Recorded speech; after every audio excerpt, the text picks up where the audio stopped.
მოგესალმებით. მე ვარ ნინი, მენტალური ზრდის აკადემიის მენტორი და დღევანდელ ვიდეოში განვიხილავთ ჩარლზ ენელის სურვილების ასრულების მასტერ გასაღების რიგით მეხუთე გაკვეთილს, რომლის სათაური არის შემოქმედებითი გონება.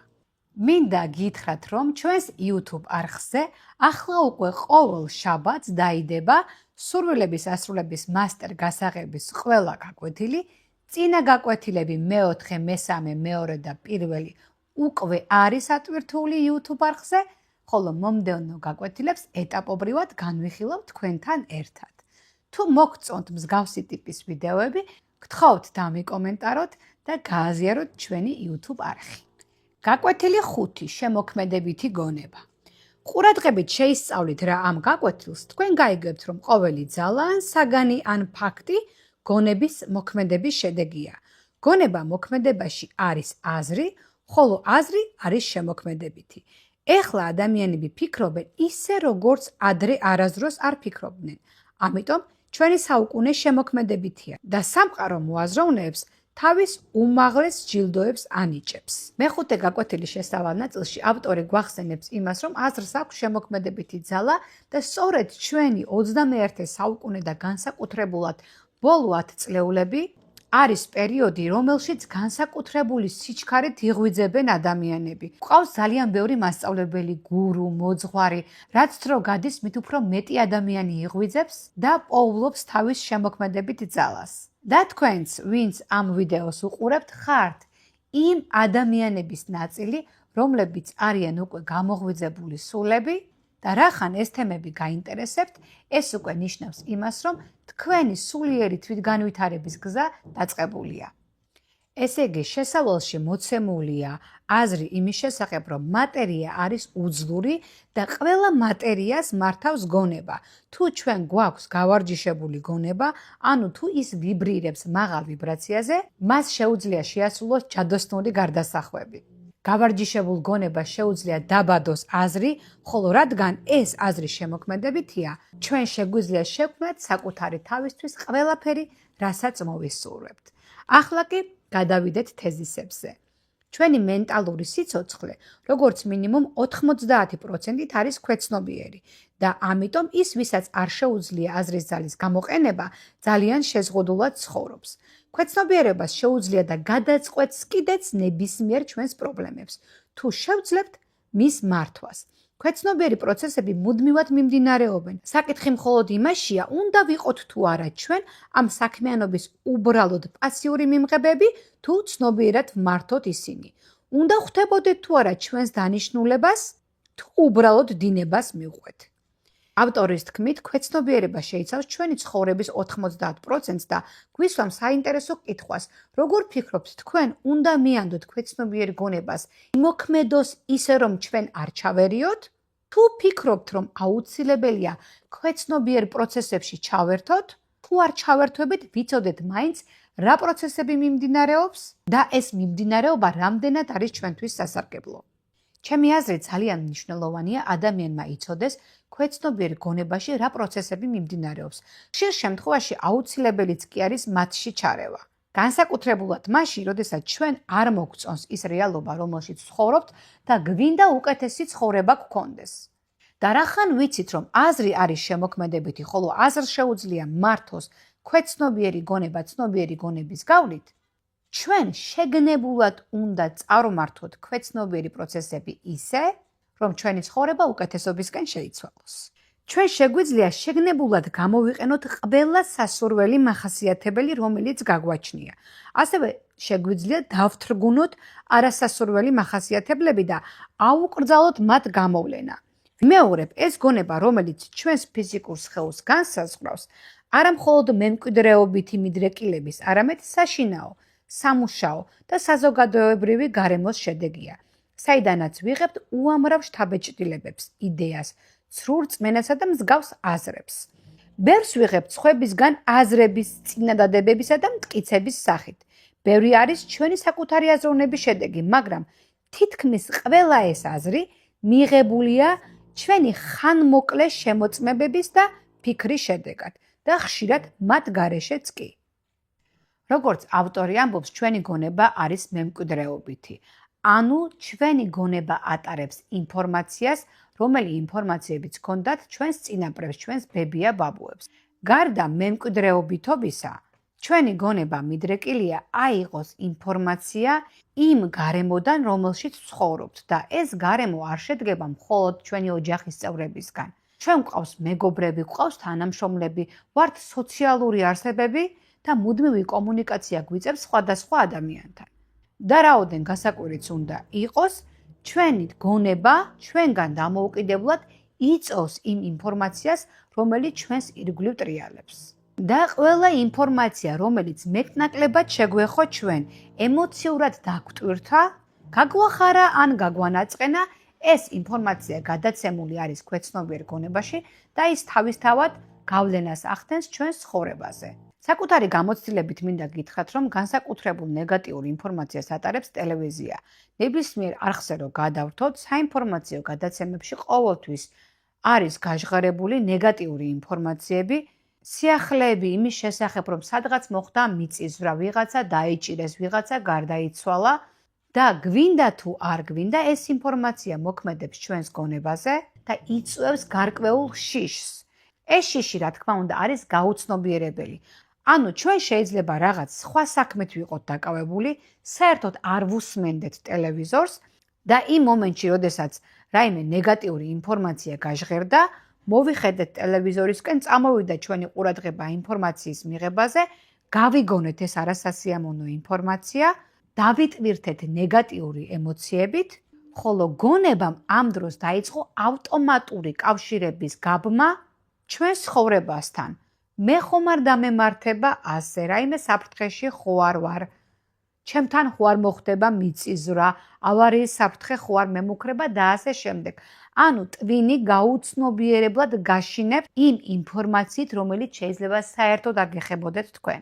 სწორედ ამიტომ ჩემი დიდი რეკომენდაციაა მაქსიმალურად შეზღუდოთ ტელევიზორთან ურთიერთობის დრო და დღის განმავლობაში გაფილტროთ ყველა შემოსული ინფორმაცია. აი ასე ვქნით ჩვენ მუდმივად ჩვენს თავს. დღევანდელი ჩვენი წინააზროვნების შედეგია, ხოლო ხვალ ჩვენ გავხდებით ის, რასაც დღეს ვფიქრობთ. მიზიდულობის კანონს ჩვენთვის მოაქვს არა ის, რაც მოგწონს და არა ის, რაც გსურს და არა ის, რაც სხვებს აქვს, არამედ ჩვენი საკუთარი. ის, რაც ჩვენ ცნობიერად თუ ქვეცნობიერად შევქმნით აზროვნების პროცესში. სამწუხაროდ, ბევრი ჩვენგანი ამას ქმნის არაცნობიერად. ნახეთ, როგორ იქმნება ადამიანის მენტალური განწყობა. ჩვენ დღეს ვართ იმ აზროვნების შედეგები, რომელიც გქონდა გუშინ და გუშინწინ. ხოლო დღეს როგორც ვაზროვნებთ, ამით იქმნება ხვალინდელი ჩვენი მენტალური განწყობა.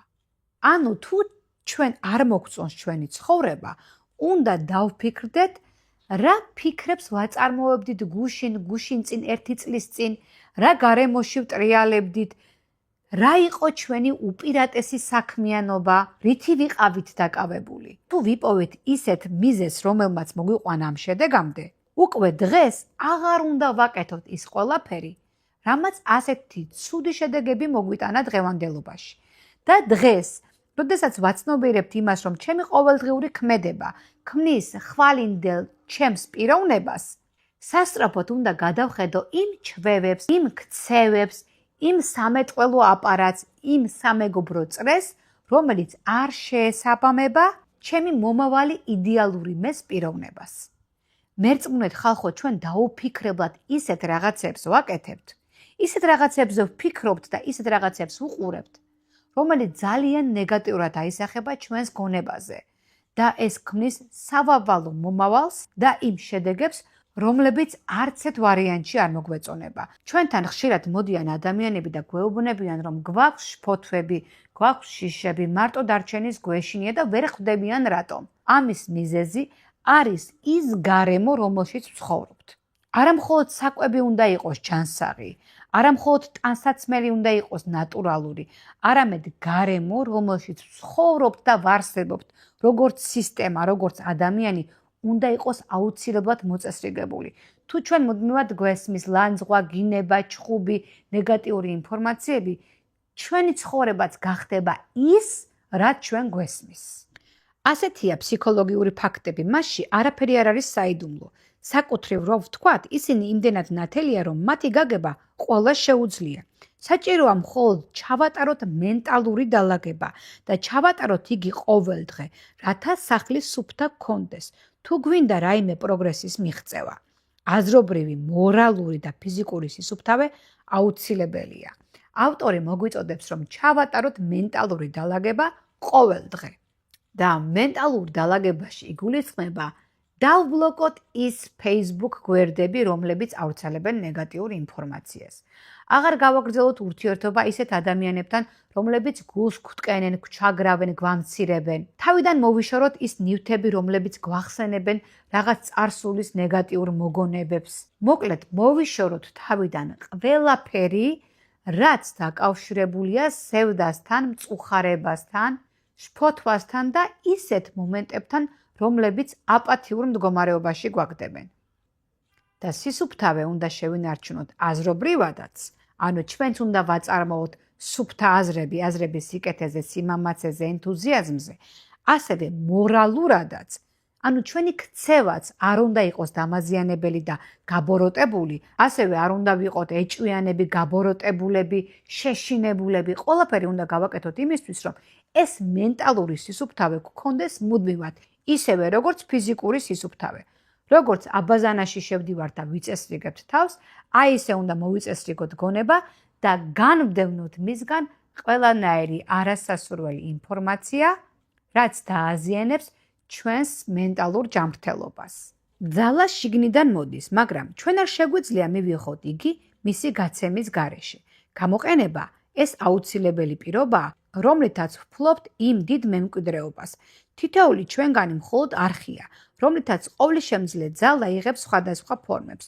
თუ არ გავცემთ, არხი დაკეტილია და ჩვენ აღარ შეგვიძლია მიღება.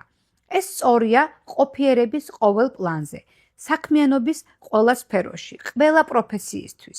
რაც უფრო მეც გავცემთ, მით უფრო მეც მივიღებთ. ათლეტი, რომელსაც უნდა რომ გახდეს ძლიერი, უნდა იყენებდეს იმ ძალას, რომელიც აქვს და რაც უფრო მეტად გასცემს ამ ძალას, მით უფრო მეც მიიღებს. ფინანსისტი, რომელსაც ფულის შოვნა უნდა იყენებდეს იმ ფინანსებს, რომელიც აქვს. მხოლოდ მათი გამოყენებით შეძლებს კიდევ უფრო მეტის მიღებას.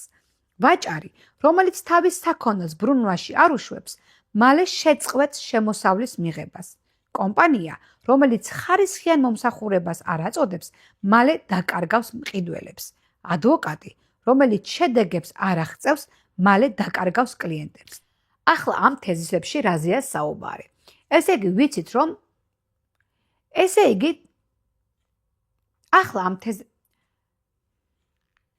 ამ თეზისებში საუბარია გაცემის მნიშვნელობაზე. ნებისმიერ პროფესიაში ძალიან მნიშვნელოვანია გაცემა. თუ ჩვენ არ ვიცით სწორი გაცემა, მაშინ ჩაიკეტება შემოსავლის არხი. და აქ მოყვანილია მაგალითი ვაჭარზე, ფინანსისტზე, იურისტზე და ასე შემდეგ. მე მინდა მოგიყვანოთ მაგალითი საკუთარი გამოცდილებიდან. მე როგორც მენტალური ზრდის აკადემიის მენტორი, ვატარებ ონლაინ კურსებს და გვყავს ჩვენ მონაწილეები, ხომ? ანუ ჩემი გაცემა როგორ გამოიხატება? კურსზე მოხვედრილ ყველა ადამიანს უნდა მივცეს სამართლიანად ის ინფორმაცია, რომლებიც ამ ადამიანებმა იყიდეს. თუ მე მათ მოვატყუებ, გავაცურებ, ან რომელიღაც მიმართებაში მათ მოვაკლებ იმ ყურადღებას, რომელიც ეკუთვნით, მაშინ ჩემი მიღების არხი ჩაიკეტება.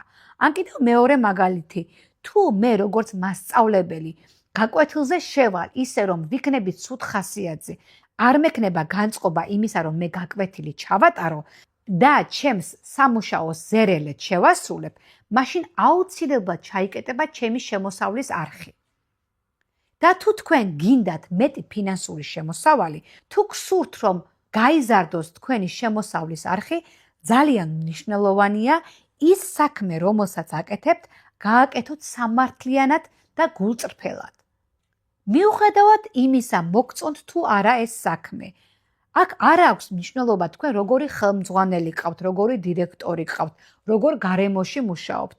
ეს არის თქვენი არჩევანი, რომელშიც გიხდიან იმ თანხას, რაზეც თქვენ ხელი მოაწერეთ და რაზეც ხართ თანახმა და თქვენ ხართ ვალდებული ის საქმიანობა, რომელიც გევალებათ შეასრულოთ სამართლიანად.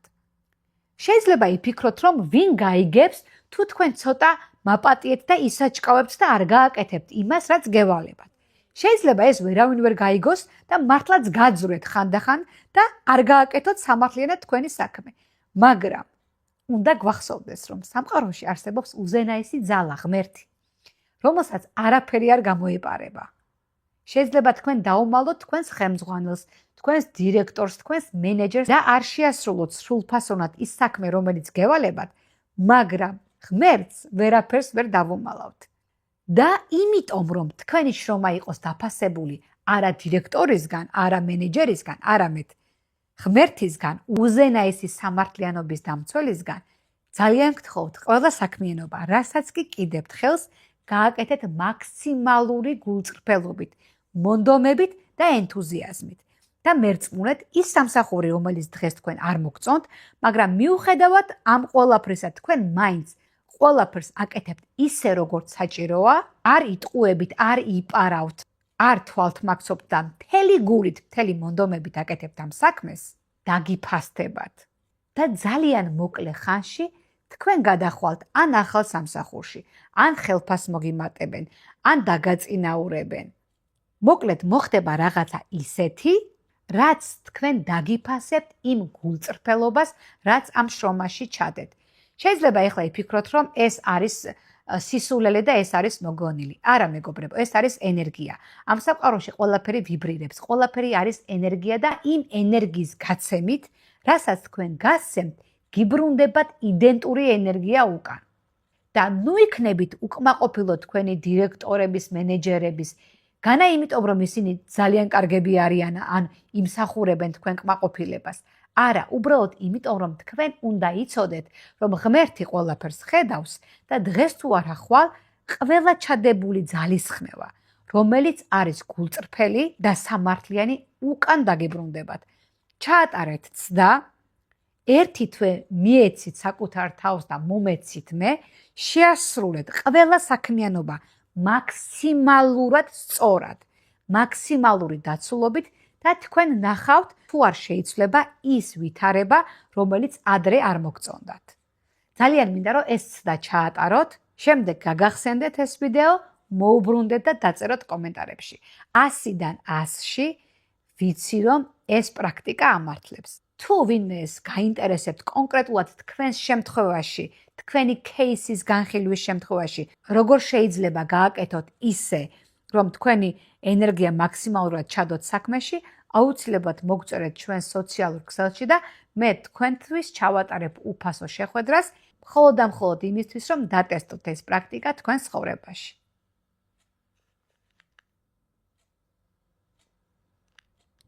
გავაგრძელოთ თეზისები, ბოლო თეზისი დაგვრჩა. ნებისმიერი ფლობა, გონების დაგროვებითი განწყობის, ანუ ეგრეთ წოდებული ფულადი ცნობიერების შედეგია. ეს ჯადოსნური ჯოხია, რომელიც საშუალებას მოგცემთ მიიღოთ იდეა, ჩამოაყალიბოთ გეგმები, რომელთა განხორციელებაც მოგიწევთ. ხოლო განხორციელების პროცესი მოგანიჭებთ იმდენივე სიამოვნებას, რამდენსაც მიიღებთ და მიღწევის ფაქტი მოგცემთ ამის საშუალებას. ეს თეზისიც წინამშრომლობის გაგრძელება, ესე იგი მაქსიმალურად უნდა ვეცადოთ ის საქმიანობა, რომელშიც ვართ დღეს დასაქმებული, შევასრულოთ რაც შეიძლება გულწრფელად და სამართლიანად, იმისთვის, რომ ჩვენი ფინანსური ნაკადი გაიზარდოს. იატაკის წმენდაც კი უნდა იყოს შესრულებული სიყვარულით და იმ იმედით, რომ ეს ჩადებული შრომა, რომელსაც დებთ იატაკის მოწმენდაში, თქვენ ათმაგად დაგიბრუნდებათ. მეგობრებო, ეს არ არის ჩემი მოგონილი და არც მხოლოდ ამ წიგნის ავტორის აზრია. ეს არის მეცნიერულად დადასტურებული ფაქტი და ამასთან ძალიან ბევრ წიგნში თუ სწავლებაში შეხვდებით იმას, რომ რასაც გავცემთ, იმას ვიღებთ.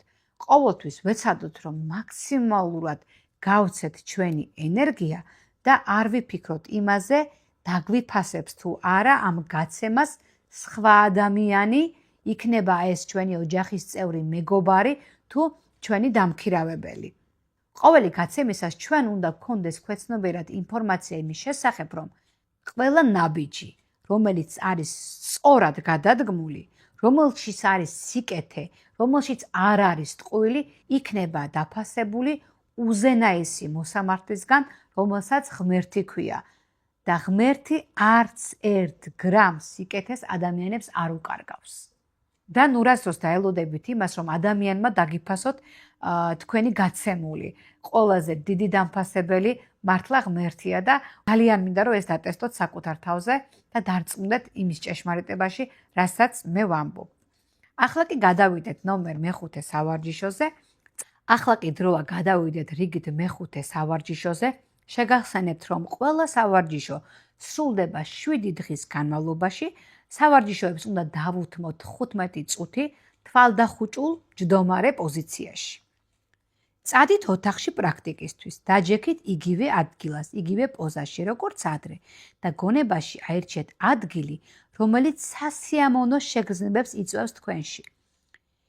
შექმენით მისი სრული აზრობრივი სურათი, დაინახეთ შენობა, მიდამო, ხეები, მეგობრები, ყველა დეტალი და ასოციაცია. დაინახეთ ყველაფერი მთლიანად. თავიდან აღმოჩნდება, რომ თქვენ ფიქრობთ ყველაფერზე იდეალის გარდა, რომელზეც კონცენტრირება გინდოდათ, მაგრამ ეს არ უნდა გაწუხებდეთ. დაჟინებულობა თავისას იზამს, თუმცა იგი მოითხოვს, რომ ივარჯიშოთ ყოველ დღე და არ გამოტოვოთ არც ერთი დღე. ანუ რა უნდა გავაკეთოთ მე-5 კვირის სავარჯიშოს, როცა ვასრულებთ. უნდა გაიხსენოთ თქვენ ცხოვრებაში მომხდარი რაიმე სასიამოვნო მოვლენა და ფაქტი. აღიდგინოთ ის მეხსიერებაში, გაიხსენოთ ყველა დეტალი, სად მოხდა ეს მოქმედება, ვინ იყო თქვენთან ერთად, რა გეცვათ, რას აკეთებდით და 15 წუთის განმავლობაში აი ეს უნდა წარმოიდგინოთ. ანუ გააცოცხლოთ გონებაში წარსულის რაღაც სასიამოვნო მოგონება. მუშაობის პროცესში აღმოჩნდება, რომ თქვენი გონება გაიქცევა რაღაც სხვა ამბავზე. ანუ დაგავიწყდებათ ის, რისთვისაც დაჯექით სამუშაოდ. მაგრამ ამან არ შეგაშფოთოთ, მოაბრუნეთ თქვენი გონება და ისევ დაიწყეთ იმ წარსულის მოგონებაზე ფიქრი. ხოლო თუ თქვენც ხართ ჩემსავით და იმხელა ნეგატივი გაქვთ, რომ არაფერი არ გახსენდებათ წარსულიდან სასიამოვნოდ, შექმნით რაიმე ისტორია, რომელიც ჯერ არ მომხდარა და გინდათ, რომ თქვენ ცხოვრებაში მოხდეს, აღწერეთ ის დეტალურად და თვალდახუჭულ მდგომარეობაში წარმოიდგინეთ 7 დღის განმავლობაში. ეს სავარჯიშო გარდა იმისა, რომ ამშვიდებს თქვენს ფიზიკურ სხეულს, არეგულირებს სისხლის მიმოქცევას, ამშვიდებს ნერვიულ სისტემას, სხეულში ამაღლებს ვიბრაციებს და სასიამოვნო განწყობებს გიქმნით. ეს არის ერთ-ერთი ყველაზე სასიამოვნო სავარჯიშო მასტერ გასაღების სავარჯიშოებიდან და დარწმუნებული ვარ, თქვენც იგივე სიგრძნობთ, როდესაც ამ სავარჯიშოს შეასრულებთ. დღეისთვის სულ ეს იყო, მომდევნო შაბათს აგეტვირთებათ მე-6 გაკვეთილი. მე იმედს ვიტოვებ, რომ თქვენ მუშაობთ საკუთარ თავზე, ასრულებთ ამ სავარჯიშოებს და ცდილობთ, რომ უკეთესი ცხოვრება შეიქმნათ. გახსოვდეთ, რომ საკუთარ თავზე მუშაობით ეს შესაძლებელია. მე კიდევ გემშვიდობებით მომავალ შეხვედრამდე.